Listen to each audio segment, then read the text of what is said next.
Steve Harvey endured a rough few weeks after the Miss Universe pageant, but as you're about to find out, that is nothing compared to what he's been through. Here's my conversation with one of the true kings of comedy. I want to first ask you about your foundation. Many people may not know that that education is a real passion for you. You want to talk about that for a bit? Yeah, well, our foundation is twofold. It's one half boys and one half girls. My wife does the Girls Rule the World program, which girls from 13 to 18 come and learn all things. They're from all walks of life, and they focus on womanhood and all these wonderful career opportunities in education. The Steve Harvey Mentoring Camp is for boys 13 to 18 from single-parent homes headed up by women. I deal with fatherless boys. I bring them to my camp and I only discuss two things: your dream and the rules of manhood. And then our goal with our family foundation is, my wife and I's goal is to send 10,000 kids to college, full paid scholarships. And these are issues that are really important to you personally. People who don't know your story, it's a riveting story. You've overcome so much. You were homeless, you lived in your car. What did that teach you about becoming a man? You know, what you've gone through, how does that help you teach future generations? Well, you know, for everybody's trials and tribulations in life, it's a valuable gained experience. Every failure you have does not make you a failure. When you fail at something, you got to look at it as a valuable gained experience. You gain something when you fail. Failure is not losing, it's actually gaining a wealth of knowledge, a way to hang in there. So if when I was homeless and I hung in there, now that I'm doing well and I have problems, how I can't hang in there? I mean, so all of that background that you're going through, all that baggage you seem to have had to overcome and deal with in your life, it all works out for the good, man. We are all the sum total of our past. You needed everything that happened to you in the exact order it happened in order for you to be here today. In perspective for you personally, everybody's talking about the Miss Universe thing, but it's the way that you spun it, the way that you handled it, and you owned it, and you were out in front of it. Look, I come from a live hosting game show background, and I've been there, man. I've been there. I knew it, I saw it, I felt it. Yeah. It happens, you know, yeah. But it's how you handle it, right? Right. I mean, you know, look, I'm a combination of my parents when they were living. My father was a coal miner in West Virginia. My mother was a Sunday school teacher. That combination walked me back out there, because when it all went wrong, nobody took responsibility for their share of it. And so when the guy was in my ear, everything was cool until I walked in the back, and then all hell broke loose. And all I kept hearing was, we gotta fix this, but nobody said how we gonna fix it. So the guy in my ear was, we gotta fix this, we read the wrong name. Who put that on the card? What was in the teleprompter? I'm hearing all of that. Now, I can only read what's in the teleprompter. Sure.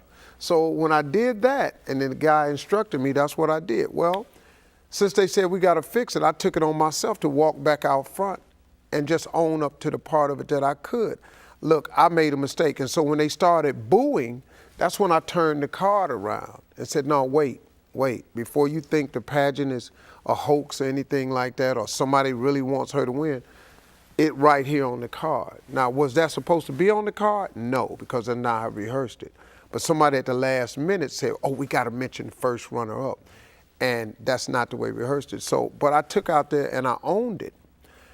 In owning it, I did not know the hailstorm that would follow. I woke up the next morning, man, and man, I was everywhere. I was everywhere, everything, everybody. And then it turned into some death threats, and you know, because one of the countries, of course, Colombia, was very upset. I got a lot of death threats and stuff, and it changed my life for about a week or so. And then I made the adjustment, and I'm fine. I'm absolutely fine. I had the two women on the show. We hugged, we apologized. She accepted my apology. She forgave me. And her and I, we have a great relationship. I learned a lot about her family. We talked, and now we're working on a couple of surprises. We're gonna turn them lemons into some lemonade. I love that. That's the best part of it. She comes out a big winner in all this. It's you and I were talking before the interview started. It's kind of like the Taylor Swift Kanye West thing. Absolutely. Right? I didn't want to be Kanye, but right. I'm not saying I you're wanted, Kanye. I wanted her to have a Taylor Swift moment. I didn't want to be Kanye. Right. Well, you didn't hold on, hijack her moment. Yeah. Right. Yeah. And so I did want it to be a Taylor Swift moment for her. Right. You know, but the way she's handled it is probably as good as you can handle it. I mean, that was horrible, man. It was really bad, but she handled it the right way. And when she came on my show, she was so gracious, you know, and it just really, really helped the both of us out, you know. It was emotional because, man, I didn't want nothing more than I wanted to talk to Miss Columbia. I talked to Miss Philippines that night after it was over with. But talking to Miss Columbia was the interview that I needed most of all during that time.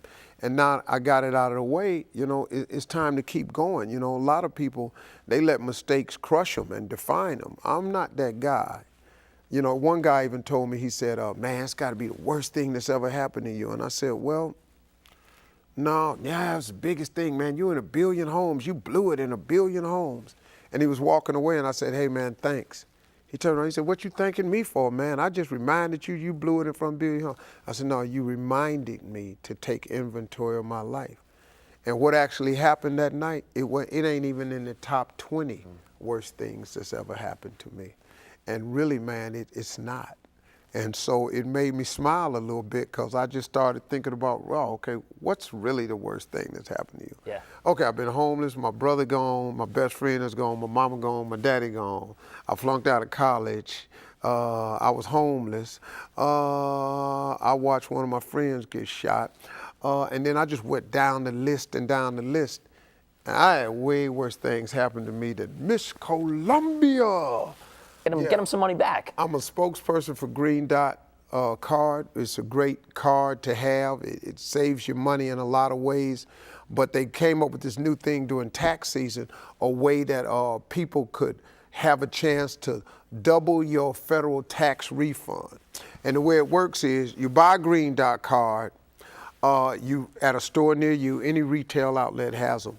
You register the card and then you get your refund direct deposited right on that card. Soon as you do that, it automatically qualifies you at a shot at getting your federal tax refund doubled to you.